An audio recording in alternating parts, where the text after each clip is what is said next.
ఇప్పుడు ఓవరాల్‌గా హైదరాబాద్‌లో జనసాంద్రత అనేది విపరీతంగా పెరిగిపోయింది. హ్మ్. ఢిల్లీని మించి మనమే ఎక్కువున్నాము హ్మ్. అనుకున్నప్పుడు, హ్మ్. ఇక్కడ లివబిలిటీ ఎలా ఉంటుంది? లైవ్లీహుడ్ అనేది ఎలా దొరుకుతోంది? మనకిక్కడ ఏ లొకాలిటీ అనేది పర్ఫెక్ట్‌గా ఉంటుంది? ఎందుకంటే పొల్యూషన్ అనేది అంతే తీవ్ర స్థాయిలో ఉంది. ట్రాఫిక్ కంజెషన్ అనేది కూడా అంతే పెరుగుతోంది అనుకున్నప్పుడు. ప్రపంచవ్యాప్తంగా నగరాల జనసాంద్రత ఎప్పుడు ఎక్కువగా ఉంటుంది. హ్మ్.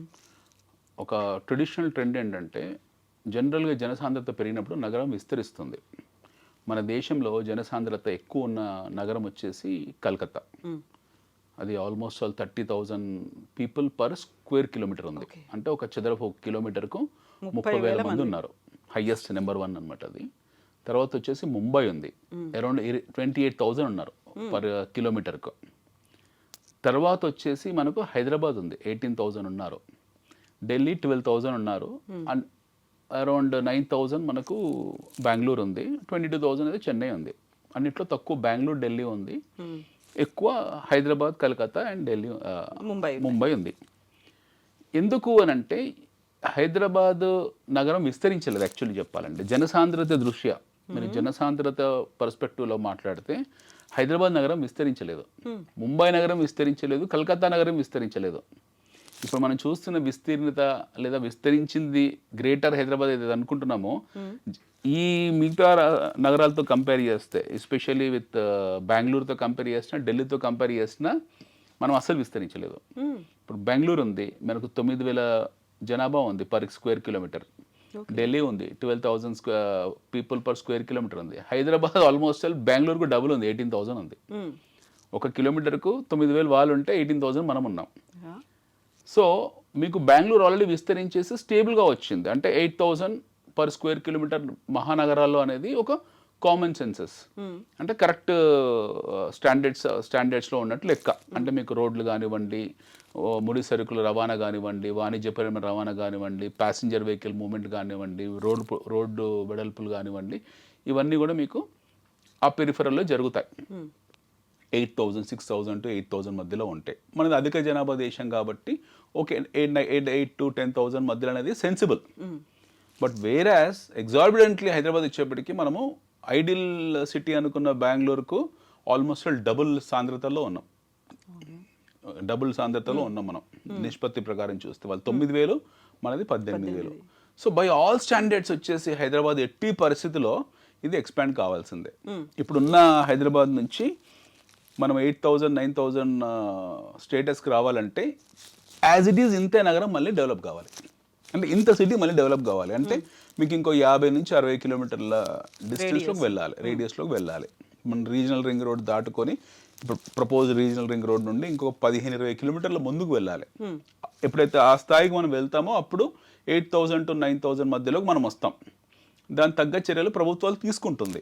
In terms of clearance of roads కానివ్వండి, రోడ్ ఎక్స్పాన్షన్స్ కానివ్వండి, ఫ్లైఓవర్స్ కానివ్వండి, డబుల్ రోడ్స్ కానివ్వండి, అవన్నీ తీసుకుంటున్నారు. ఎట్ ది సేమ్ టైం హైదరాబాద్కు ఉన్న అడ్వాంటేజ్ ఏంది, మనం centre of south India, centre of Asia Pacific centric city మంది. భారతదేశంలోనే మనం మన దేశంలో ఉత్తర దక్షిణ భారతదేశానికి సెంటర్ కాదు, ఏషియా పసిఫిక్ రీజియన్కే మనం సెంట్రల్ అని మీరు అనొచ్చు. మనకు ఎలా అవుతాము? Already we are happen to be the part of Asia Pacific ఈ రీజన్కు. దానికి కారణం ఏంటంటే రోడ్ వేస్ కాదు, దాన్ని కనెక్ట్ చేసే 2 ధృవాలు. ఒకటి మనకు బే ఆఫ్ బెంగాల్, ఇంకొకటి వచ్చేసి అరేబియన్ సీ. ఈ Arabian sea bay of Bengal మధ్యలో ఉన్నాం మనము. అంటే ఈ 2 పోర్ట్స్ని కనెక్ట్ చేసి ఇక్కడున్న ఈ బే ఆఫ్ బెంగాల్ తాలూకు పోర్ట్స్, ఇటు అరేబియన్ సీ తాలూకు పోర్ట్స్ని కనెక్ట్ చేస్తూ ఉన్న సెంట్రిఫికల్ సిటీ మనం. రెండోది ఏంటంటే we are also part of golden quadrangle స్వర్ణ చతుర్భుజి ఏదైతే ఉందో దానికి మనం హెడ్ క్వార్టర్ అవుతాం. అది కన్యాకుమారి నుంచి మొదలు పెడితే కన్యాకుమారి నుండి ఇటు పైకి ఇటు చెన్నై నుండి కటక్ నుంచి పైన కలకత్తా నుంచి గౌహతి నుంచి కాన్పూర్ నుంచి ఢిల్లీ నుంచి జైపూర్ నుండి మళ్ళీ కిందికి సూరత్ నుండి ముంబై నుండి గోవా నుండి ఉడిపి నుంచి మంగళూరు నుండి కొచ్చి నుండి కన్యాకుమారి. మధ్యలో స్పైన్ లైన్ ఆఫ్ ఇండియా అంటాం. అంటే మళ్ళీ కన్యాకుమారి, బెంగళూరు, హైదరాబాద్, హైదరాబాద్ తర్వాత భోపాల్ పైన దానిపైన ఉన్న ఝాన్సీ, దానిపైన ఉన్న ఆగ్రా, ఢిల్లీ అట్లా పైకి.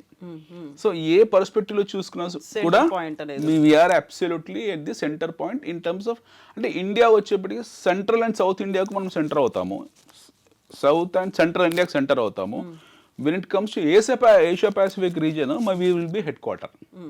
సో జనసాంద్రత దృష్ట్యా మనమన్న ఏదైతే ఉందో we are at 18,000 which is absolutely unacceptable.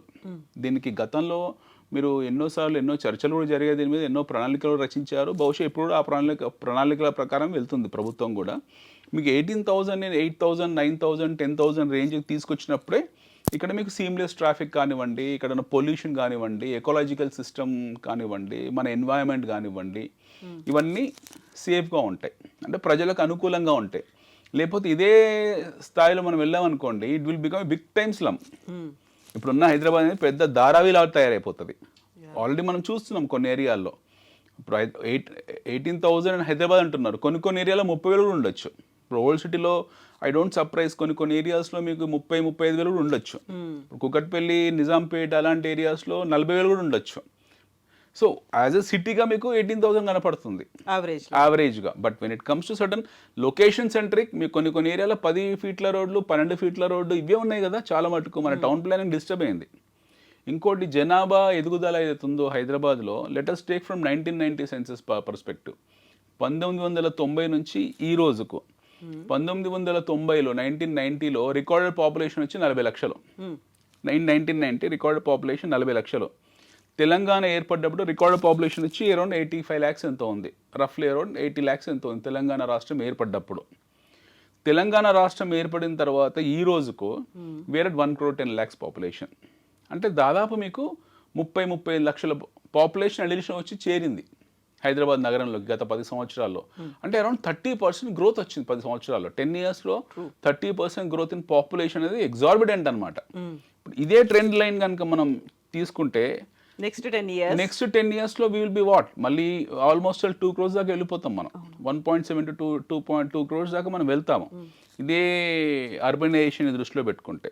So ఈ నగరాన్ని వచ్చే 10 సంవత్సరాల్లో ఎదుగుతున్న జనాభా తగ్గించాల్సిన జనాభా సాంద్రత, ఇప్పుడున్న ఎదుగుతున్న జనాభా, వస్తున్న కొత్త జనాభా, ఇప్పటికీ 10 ఏళ్లలో 30 లక్షల మంది వచ్చారు. ఏమీ లేనప్పుడు వచ్చారు 30 లక్షల మంది. 10 ఏళ్లలో జస్ట్ శాంతి భద్రతలు బాగున్నాయి, తెలంగాణ సమస్య ముగిసిపోయింది, ప్రజలు సుఖశాంతులతో ఉన్నారు. హైదరాబాద్ అంటే ఒక మంచి వాతావరణం ఉన్న నగరము. హైదరాబాద్ నగరం అంటే ఎవరికి సాధారణంగా అందరికీ మోజు ఉంటుంది, ఇక్కడ ఎలాంటి ఇష్యూస్ లేవు, ఎవరైనా వ్యాపారం చేసుకోవచ్చు అనే ఉద్దేశంతో మినీ ఇండియా లాగా కూడా ఉంది. Mini India, mini world Hyderabad. Okay, mini India ఏంటంటే mini world. We are mini world in 100 years back. Mini India కాదు, మినీ వరల్డ్ మనం. మన Hyderabad, this is the only city in entire India where you have 80 types of ethnical groups. Even బాంబేలో లేరు ఇలాంటి ఇన్ని ethical groups. మీకు ఇన్ని రకాల సాంస్కృతిక నేపథ్యాలు ఉన్న నగరం కేవలం హైదరాబాద్ మాత్రమే. భారతదేశంలో మనకి ఈవెన్ బాంబే కూడా కాదు. బాంబేలో మనకు బాంబే కంపేర్ చేసుకుంటే పార్సీ పాపులేషన్లో నెట్ సేమ్ ఉంటాం మనం. కోజా బోరా ముస్లిం పాపులేషన్ లెక్కేసుకున్నా నెట్ సేమ్ ఉంటాం. ఇంకొన్ని ఎథనికల్ గ్రూప్స్ ఉన్నాయి, ఇరానీస్, పర్షియన్స్ హైదరాబాద్లో ఉంటారు, మీకు బాంబేలో కనపడరు. సో ఇలాంటి సాంస్కృతిక పరమైన వారసత్వాలు తీసుకుంటే we are like global city. Not today, 150 ఏళ్ల క్రితమే మనము ఒక విశ్వనగరం. 150 years బ్యాక్ విశ్వనగరం. ఇన్ఫ్యాక్ట్ 150 years బ్యాక్ ఉన్న టౌన్ ప్లానింగ్, 150 years బ్యాక్ ఉన్న ఎథనికల్ గ్రూప్స్, 150 years బ్యాక్ ఉన్న మన సిస్టమ్ ఏదైతుందో, లేకపోతే మన ఎలక్ట్రిసిటీ కానివ్వండి, పవర్ సప్లై ఏదైతే ఉందో, అది ట్రాన్స్పోర్టేషన్ కానివ్వండి, అప్పటికే డబుల్ డెక్కర్ బస్సులు ఉండేవి 100 years బ్యాక్ సిటీలో. అండర్ గ్రౌండ్ డ్రైనేజ్, సీపేజ్, ఇవన్నీ దృష్టిలో పెట్టుకుంటే, ఆ పర్స్పెక్టివ్లో దృష్టిలో పెట్టుకుంటే we are nothing today. We are actually very big village comparatively. Town planning దెబ్బతిని ఉన్న లేక్స్ ఏవైతున్నాయో, ప్యూర్ డ్రింకింగ్ వాటర్స్ లేక్స్ ఏవైతున్నాయో అవన్నీ ఎంక్రోచ్ అయిపోయి పూర్తి స్థాయిలో కంప్లీట్గా మనం ఒక కియాస్క్ సిస్టంలోకి వెళ్ళిపోయాం. But వేరాస్ 100 years back city was not like this. మీకు బగీచాలు, బాగులు, ఎక్కడ పడితే అక్కడ బాగులు ఉండేవి సిటీలో, ఎక్కడ పడితే అక్కడ మీకు హాస్పిటల్స్ ఉండేవి, ఎక్కడ పడితే అక్కడ మీకు గవర్నమెంట్ డిస్పెన్సరీస్ ఉండేవి. నగరం మొత్తం మీద మీకు మంచి శుద్ధమైన నీళ్ళు లభించేవి, అండర్ బ్యూటిఫుల్ వాటర్ వచ్చేది, మనకు మంచి రిఫైన్డ్ వాటర్ వచ్చేది, హై క్వాలిటీ డ్రైనేజ్ సిస్టమ్ ఉండేది, డబుల్ డెక్కర్ బస్సులు ఉండేవి. వీఆర్ నాట్ జస్ట్ జట్కా బుల్లాకాట్ సిటీ కాదు కదా ఇది, డబుల్ డెక్కర్ సిటీ ఇది లాంగ్ బ్యాకే. సో మీరు ఆ పర్స్పెక్టివ్లో చూసుకుంటే we are not superior quality city when comparatively what Hyderabad was some time back. So ఈ రోజు మనం చాలా మారాల్సిన అవసరం ఉంది. టౌన్ ప్లానింగ్ దృష్ట్యా మనం నగరం చాలా మారాల్సిన అవసరం ఉంది. ఇప్పుడు మీకు చెప్పింది చాలా simple statistics. Let us talk only statistics. 1990లో నగర జనాభా వచ్చి 40 లక్షలు. తెలంగాణ ఏర్పడ్డ తర్వాత ఆ జనాభా 80 లక్షలైంది. ఈ రోజు 1,10,00,000 మంది ఉన్నారు నగర జనాభా. నగరం విస్తీర్ణం చెందింది చాలా తక్కువ కంపారిటివ్లీ. జనసాంద్రత వచ్చేసి బెంగళూరులో 9,000 ఉంటే మన దగ్గర 18,000 ఉన్నారు, ఢిల్లీలో 12,000 ఉన్నారు.